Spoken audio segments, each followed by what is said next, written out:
Bienvenue sur Contact Pro Live. Mesdames, Mesdemoiselles et Messieurs, bonjour. Vous êtes le bienvenu encore pour ceux qui nous suivent pour la première fois. Et nous sommes à Contact Pro Live et nous émettons à partir de... disons, nous enregistrons notre émission à partir de Johannesburg en Afrique du Sud. Aujourd'hui, nous avions encore pris un petit moment. Ça faisait quand même 4-5 jours. Nous n'avions pas été dans vos maisons. Vous allez nous excuser pour ça, c'était vraiment, il fallait qu'on se repose un peu. Maintenant, nous revenons auprès de vous pour vous amener, toujours dans la continuité de ce que nous sommes en train de faire. Nous sommes en train toujours de parler de notre identité, de l'identité du Congolais. Mais aujourd'hui, actualité oblige, coronavirus est partout.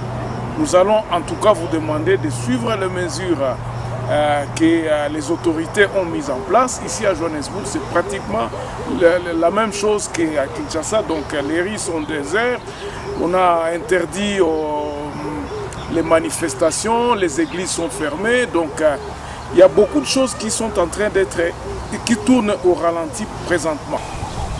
Nous sommes rentrés de vacances et nous avons trouvé l'actualité bondée vraiment de ce qui se passe à Kinshasa. Effectivement, je vais vous dire que pour ceux qui pensent que nous parlerons de ce qui est à l'extérieur comme nous émettons à l'extérieur, non. Notre souci, c'est notre pays. Nous sommes des Congolais, donc nous développons beaucoup plus l'actualité et nous donnons nos points de vue sur ce qui se passe chez nous. Notre cœur est au pays, donc nous ne pouvons pas couper notre source. Et comme nous avons cette opportunité de suivre notre actualité avec beaucoup plus d'attention. C'est pour cela que nous continuons à développer aussi, à donner aussi notre point de vue de ce qui se passe en République démocratique du Congo. Qu'est-ce qui se passe et qu'est-ce que nous allons parler dans cette première émission que nous commençons aujourd'hui parce que nous sommes revenus de vacances. Nous allons parler de ce qui se passe dans notre parti cher, l'IDPS. Je ne suis pas membre de l'IDPS. Je n'ai jamais été membre de l'IDPS, mais l'IDPS, nous la reconnaissons comme la partie qui est la grande partie, qui est la partie des combattants de notre... C'est un patrimoine, en fait, de notre peuple. Lorsqu'on parle du Congo et qu'on parle de partis politiques, ceux qui sont au devant de faire des lances, c'est l'IDPS. Aujourd'hui, nous avons entendu parler... des guerres qui se vivent dans notre cher parti. Qu'est-ce qui se passe effectivement? Au fait, quand moi j'analyse cette situation, je me dis qu'il y a deux choses. Les deux choses, je vais commencer par le premier. C'est un parti populaire de masse. Elle a ramené le Congo vers la révolution. Donc, je vais parler notre mission sans vous gêner. Nous sommes bilingues, nous sommes trilingues. Nous parlons lingala, nous parlons swahili, nous parlons aussi le français comme l'anglais. Bandeko, moi je ne suis pas avocat. Je ne peux pas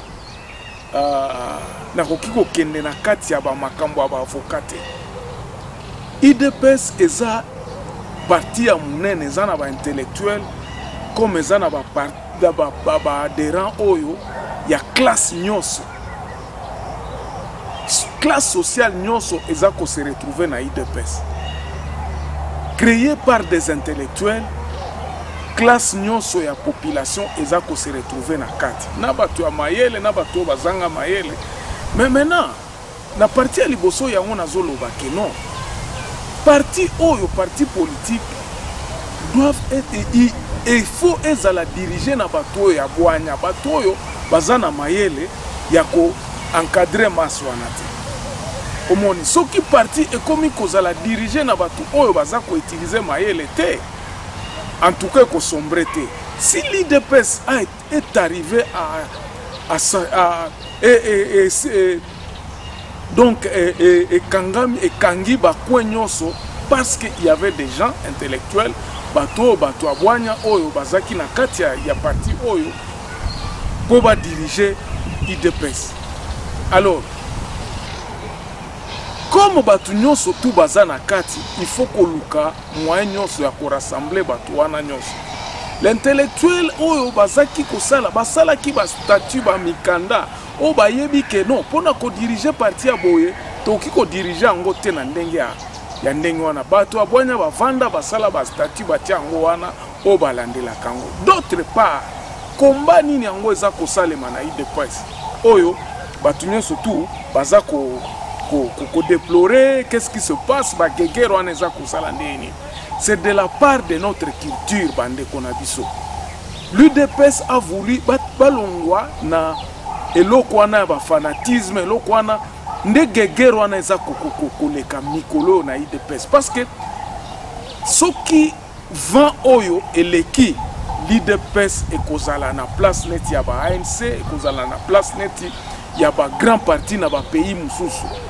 Le parti politique ya marque ya modèle oyo ya grandeur oyo et appartenaka na mutu te ezalaka dirige te na ba sentiment ou bien politiquement non te ezalaka bongo te ezalaka dirige na kati ya ba papier parce que ba papier wana ba statut wana oyo ni yango nde mutu ekotika que UDPS est traversé ba âge batu bakokufa batu bakokufa mais les âges de l'UDPS ekokende batu mususu ya bwanya pe bakoya bakwadere na kati ya idéologie oyo parce que c'est une idéologie c'est une pensée UDPS eza susu parti politique teneti peut perdre autour de l'argent banani mususu te UDPS bomoni bino moko wapi impère comment impère suka wapi c'est parce que il était dirigé autour ya mutu moko ya wana deuxième partie on aza ko ebisa bino ke c'est une idéologie et une idéologie n'est pas taillée sur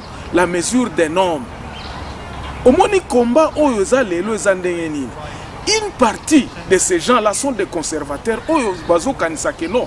Bato mususu bazo kanisa ke non baza kolongola pouvoir na mutu moko parti politique oyo ya UDPS ekoki kozala built ekoki kozala fondé te na mutu moko. Etienne Tshisekedi moko alobaka bande ko ebisa bato alobi ke non bato oyo bako pérenniser parti oyo eza bato wana eza bato eza ba administratif te eza ba cadre te eza toute la masse na rappelez-vous que Tshisekedi alobaki ke mutu nyonso aza na parti donc parti politique oyo eza ya mutu te donc lui-même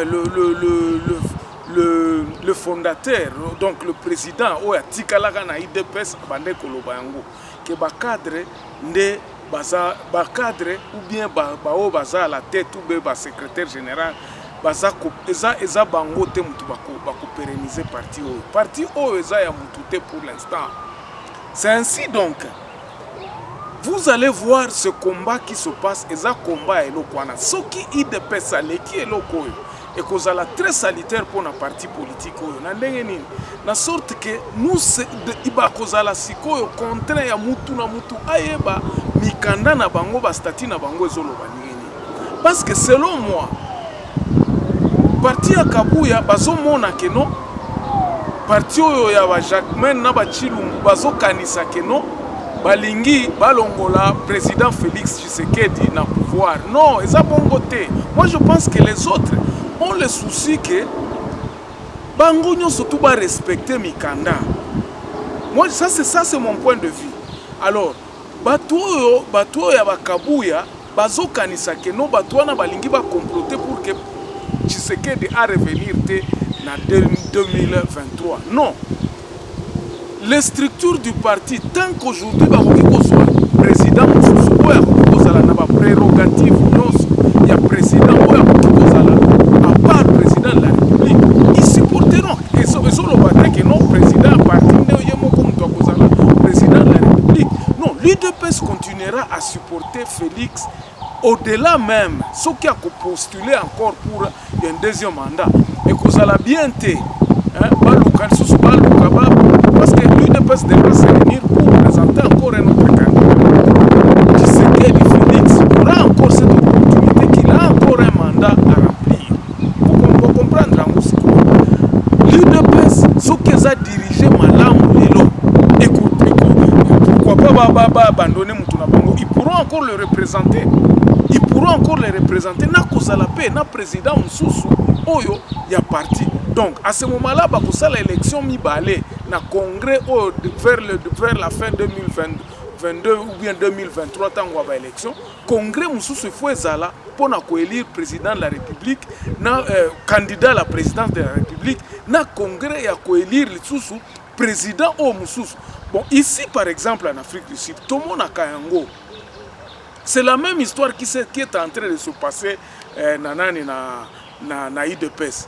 En principe ici, le président de l'ANC, c'est celui qui est le président de la République. Ce qui va élire président na kati ya ANC, yemo comme toi président de la République. Mais constitution na bango awa pour l'instant bazana vice-président mutwaza azalaka na makambo a parti na bango. Et ça est un peu différent parce que constitution na biso ils ont interdit carrément que président de la République okozala président ya parti politique mususuté. Ah on a en Afrique du Sud c'est un peu différent parce que quelquefois bomona Kasilir Ramaphosa aza président mais azolanda quand même ba makambo ya parti na ye ayaka na banani na ba donc il continue à être le président presque il y a parti à ANC. C'est différent. Mais chez nous, ce n'est pas le cas. Chez nous, alors, à mon avis, les Kabouya et les Kabound devraient en principe se mettre un peu, un peu à l'aise, parce que si le président Tshisekedi aujourd'hui continue à bien diriger son parti, s'il devrait absolument abandonner la Babylone qu'on a, il pourrait quand même être encore le président de la République. L'IDPS pourra encore le représenter à la présidence de la République. Ce n'est pas un problème. Ce n'est pas un problème, ça ne peut pas être un problème en tout cas. Donc c'est un peu ça. Donc nous pensons que ces petits problèmes en principe na ndenge à ANC et résoudre bamakamuna bango tout en se disant que non.